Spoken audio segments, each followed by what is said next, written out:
Hey, how y'all doing? I thought I'd give you a gander at this two-bladed pocket knife I finished up. And it's only my second attempt at doing a two-bladed one. And it ended up being a failure, which I had high hopes for it, I'll just be honest with you, but it ended up being a failure. But it did turn out better than the first one. But I still got major issues with it. So there's yeah.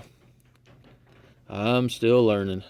And on the two-bladed stuff, I still have way more to learn, apparently. So, but anyways, I give it a real quick finish. I really love these handle scales. But I just give them a quick belt finish and put oil on them.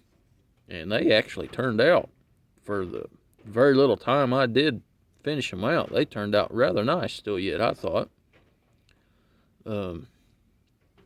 Which the knife itself, I like the design of it. I think it's cool, but, well, if it don't work correctly, cool don't mean 2 cents. But anyways, in the last video I mentioned about I was going to put another piece of a spacer in between the back springs to space the back springs and the blades out. I'll give you a look at that. And it comes up in between the hinge area of the two blades there, which spaces the blades out. That way they don't drag on each other.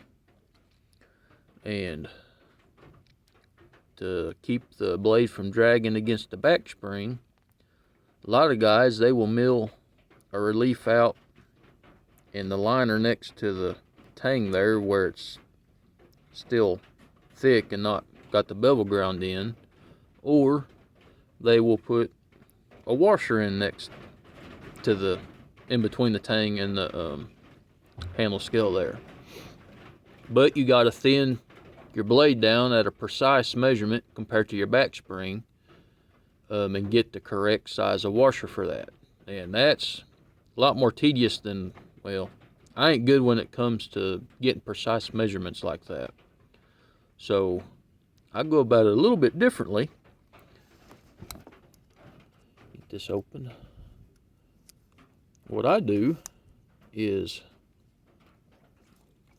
just a little bit, and of course I make sure it's flat.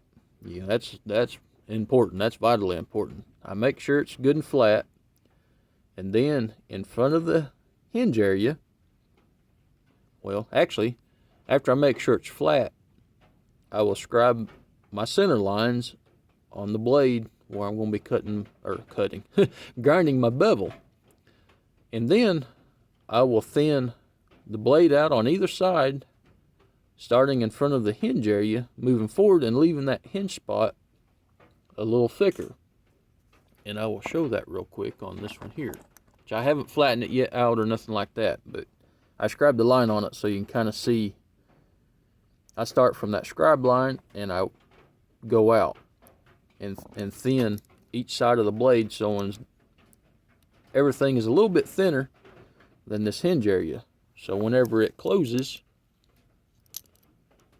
it won't be a drag in against the liner there. A little quick explanation on that. But that is part of the problem on this. I got the spring tension, decent. It's a nice easy pull, and it snaps the blade into the position nice in the open and the half stop. But where I didn't thin this out enough to make enough clearance on this blade, when it goes to shut, it doesn't snap down in there. You have to actually push it, and you can feel it dragging. A touch more spring tension would help that, but that's not the root of the issue. It's dragging on my handle scale there. Whereas on my secondary blade, I thinned it correctly, because it's like the primary blade. It goes into the position nice, and then whenever you go to shut it, it snaps down in there. So I thinned that one correctly, and on the primary one I didn't, unfortunately. that's just one issue. The other issue is my Ameribraid grinder came with a 6-inch wheel. And so I wanted to try a hollow grind on a pocket knife for the first time. And of course, a 6-inch wheel isn't a very large wheel. And I made the mistake of wanting to have the grind line too high.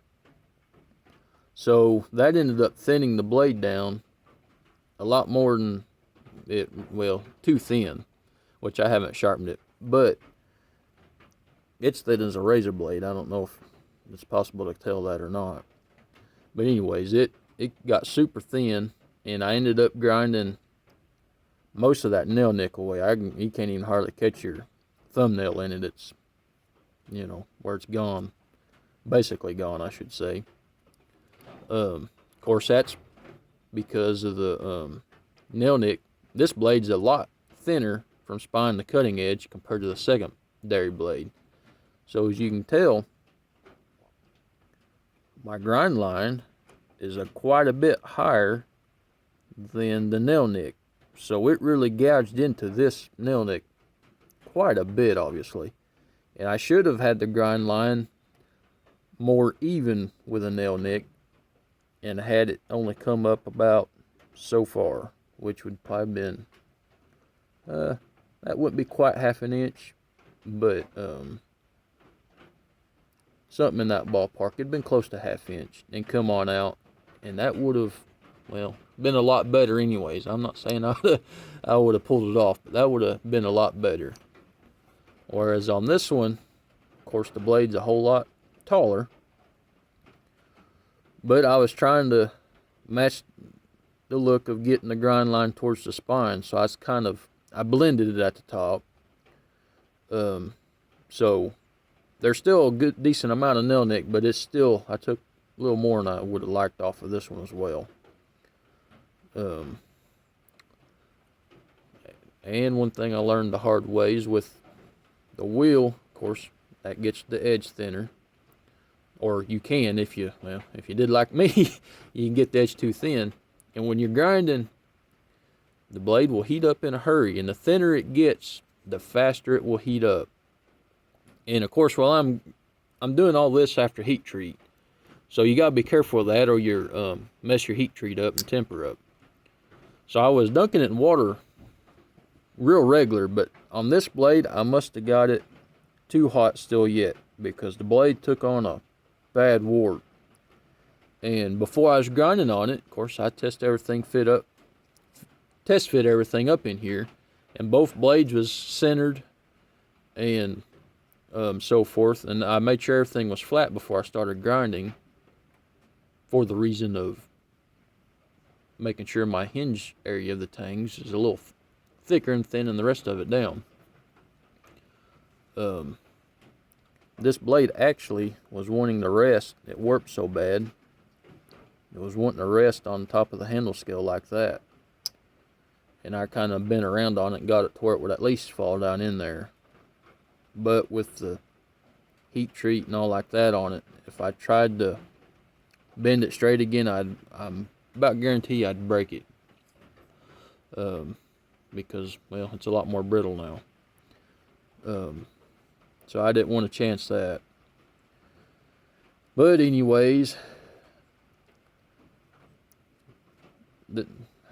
I got things to flow together good, shaping and everything, but the function of it, I messed that up quite horribly.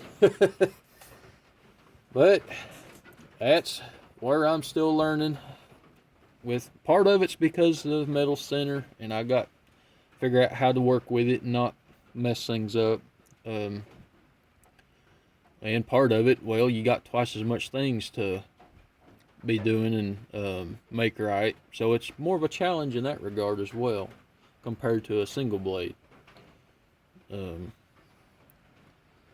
So I thought I'd show you how it turned out. Though unfortunate, it's a failure.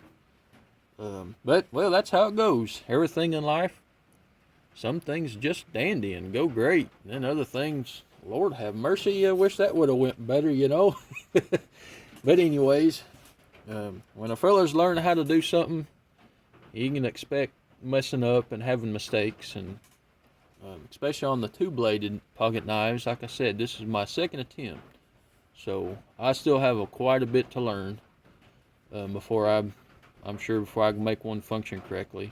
Which I still have a lot to learn on a single blade as well, but I'm a little farther ahead in my learning curve on that anyways, but because, well, I did way more of them, so.